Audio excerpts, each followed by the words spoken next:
Hello guys, இனி நம்ம பார்க்க போகிற டாபிக்னு பார்த்தாக்கா பெருஞ்சித்தனாருடைய குறிப்பு. பெருஞ்சித்தனாருடைய பாடல்னு பார்த்தாக்கா கொட்டுங்கடி கும்மி கொட்டுங்கடி இளங்கோதையரே கும்மி கொட்டுங்கடி என்ற தமிழை போற்று கும்மி பாடலை இயற்றியவர் பெருஞ்சித்தனார். பெருஞ்சித்தனாருடைய இயற்பெயர்னு பார்த்தாக்கா ராசமாணிக்கம். பெற்றோர்னு பார்த்தாக்கா துரைசாமி குஞ்சம்மா. அவருடைய காலம்னு பார்த்தாக்கா பிறப்பு 10/3/1933.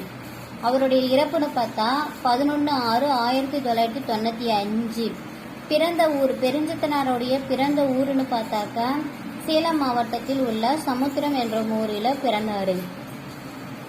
இவர் மாணவர் பருவத்தில் குழந்தை என்னும் பெயரில் கையெழுத்து ஏடு நடத்தினார். அடுத்துன்னு பார்த்தாக்கா மருணமணி என்ற பெயரில் மலர்காடு என்ற கையெழுத்து ஏடு நடத்தினார்.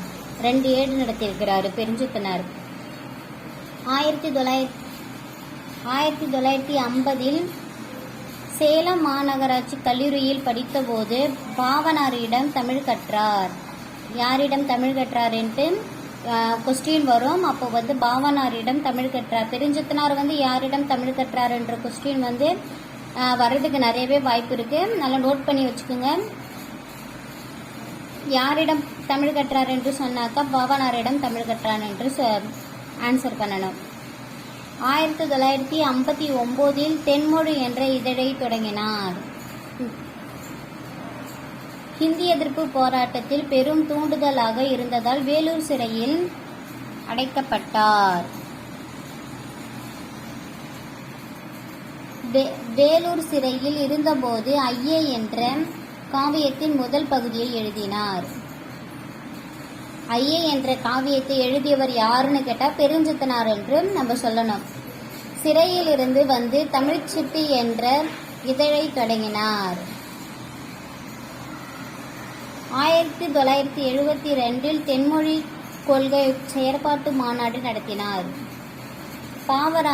பாவனாரி நகர முகதல தொகுப்பிற்கு பொருள் உதவி செய்யும் திட்டத்தை தொடங்கினார். பாவனாரி நகர முகதல தொகுப்பிற்கு பொருள் உதவி செய்தவர் யாருன்னு வந்தாக்கா பெருஞ்சித்தனார் என்று சொல்லணும். பாவனார் யாருன்னு பார்த்தாக்க அவர் தமிழ் பயின்ற ஆசிரியர் பெயர் தான் பாவனார். நெருக்கடி நிலை நடைமுறைக்கு வந்தபோது சிறைப்பட்டார். அப்போது ஐயே நூலின் 2ஆம் பகுதியை எழுதினார். ஃபர்ஸ்ட் வேலூர் சிறையில் அடைக்கப்பட்ட போது ஐயே என்ற காவியத்தின் முதல் பகுதி எழுதினார்.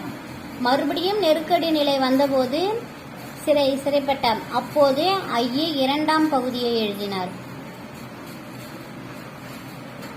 பல்வேறு காலகட்டங்களில் தான் எழுதிய உணர்வு பாடல்களை 1979 கனிச்சாரி என்ற பெயரில் 8 தொகுதிகளாக தொகுத்து வெளியிட்டார். இது ரொம்ப ரொம்ப இம்பார்ட்டன்ட். கனிச்சாரி என்ற பெயரில் எத்தனை தொகுதிகளாக தொகுத்து வெளியிட்டார் என்று வரும். அப்போ நம்ம 8 தொகுதிகளாக நம்ம ஆன்சர் பண்ணணும். ரொம்ப ரொம்ப இம்பார்ட்டன்ட்மா. இது வர்றதுக்கு ரொம்ப அதிக வாய்ப்பு இருக்குது. நோட் பண்ணி வச்சுக்கோங்க. 1981 உலகத்தமிழ் தமிழின முன்னேற்ற கழகம் என்ற அமைப்பை தொடங்கினார்.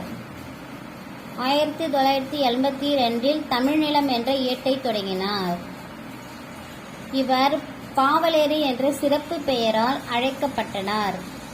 யார் பாவலேர் என்று அழைக்கப்படுவது பெருஞ்சித்தனாரின் சிறப்பு பெயர் என்னன்னு கேட்பாங்க. அப்போ பாவலேருன்னு நம்ம ஆன்சர் பண்ணணும். நோட் பண்ணி வச்சுக்கோங்க.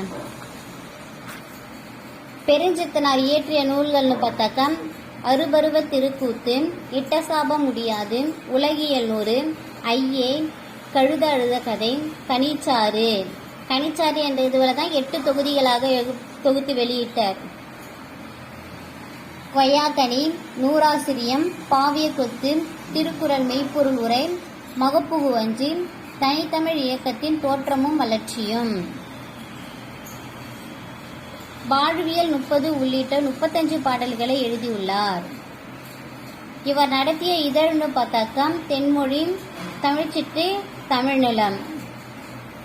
கனிச்சாறு என்னும் நூல் 8 தொகுதிகளாக தொகுத்து வெளிவந்துள்ளது. நம்ம முன்னாடியே பார்த்தோம்ல, கனிச்சாறு என்ற நூல் 8 தொகுதிகளாக தொகுத்து வெளிவந்துள்ளது. இந்த கொஸ்டின்லாம் ரொம்ப இம்பார்ட்டன்ட், நோட் பண்ணி வச்சுக்கோங்க. அடுத்து உங்களுக்கு என்ன டாபிக் வேணும்னு கமெண்ட் பண்ணுங்கள். மறக்காமல் நம்ம சேனலை வந்து ஃபாலோ பண்ணிக்கோங்க.